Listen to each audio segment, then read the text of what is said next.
बीमार बंदा क्या कर सकता है? वो तो बीमारी के आलम में बिस्तर के ऊपर तस्बीह पढ़ सकता है, अल्लाह अल्लाह ही कर सकता है। लेकिन जब कोई बंदा तंदुरुस्त हो तो फिर वो नेकी के काम में आगे बढ़ता है। तीसरी बात मेरे आका अलैहिस्सलाम ने फरमाई, वह गिना का कबला फ़क़री।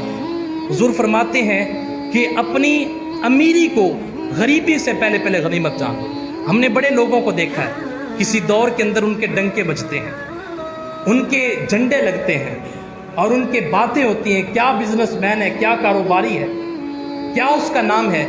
लेकिन कुछ ही अरसे के बाद वो सड़क के किनारे पे आए होते हैं। हालात ऐसे पैदा हो जाते हैं। लेकिन अगर अल्लाह ने दिया है तो फिर अल्लाह के रास्ते में खर्च कर दो। मेरे हुजूर ने फरमाया, बंदा कहते हैं माली माली, मेरा माल मेरा माल।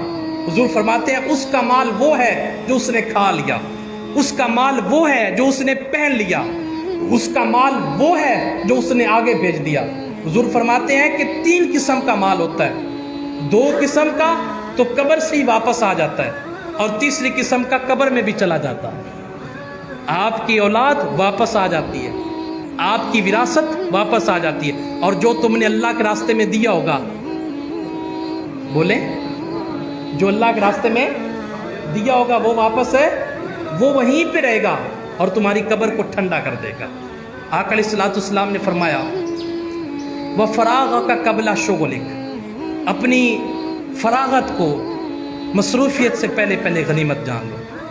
फरागत अच्छी चीज़ है, बेकारी अच्छी चीज़ नहीं है। बेकार रहना बुरी चीज़ है। बेकार का मतलब ये है कि वो बंदा घर में पड़ा रहे और अपने बीवी बच्चों के लिए भी ना कमा सके, उनके लिए भी ना ला सके।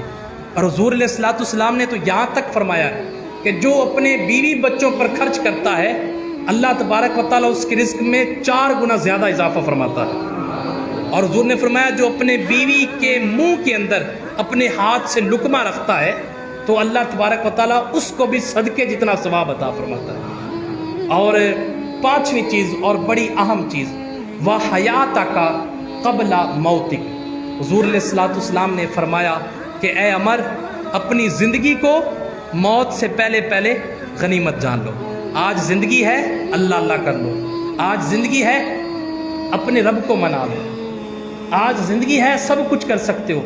आज हम जनाजा पढ़ते हैं तो वो जनाजा जिसका पढ़ा जा रहा होता है, वो मैयत, वो में एक पैगाम देती है, ए पढ़ाने वाले मौलवी साहब और ए पढ़ने वालों मुक्तदियों, मैं तुमको एक पैगाम दिए जा रही हूँ, तुम्हारा नंबर भी आएगा, तुम्हारा टाइम भी आएगा, तुम भी इसी जगह पे रहोगे, तुम भी इसी चारपाई पे होगे।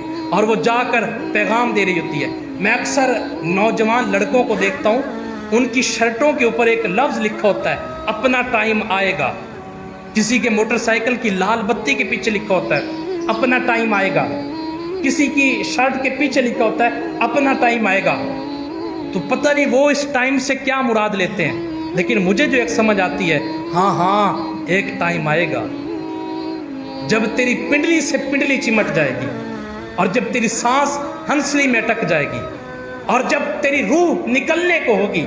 हाँ, वो एक टाइम आएगा, हाँ वो एक वक़्त आएगा जब तुझे सिर्फ और सिर्फ अपनी रूह निकलती नज़र आएगी।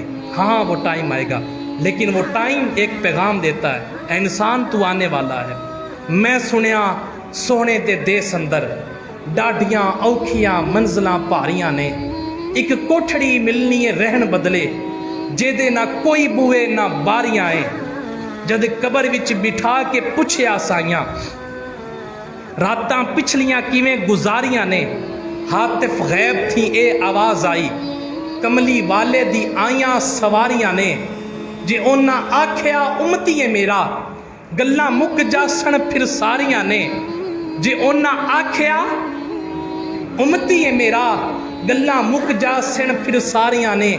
मुहम्मद बूटिया झूठा ही जग सारा, सच्चियां सोने मुहम्मद दियां यारियां ने।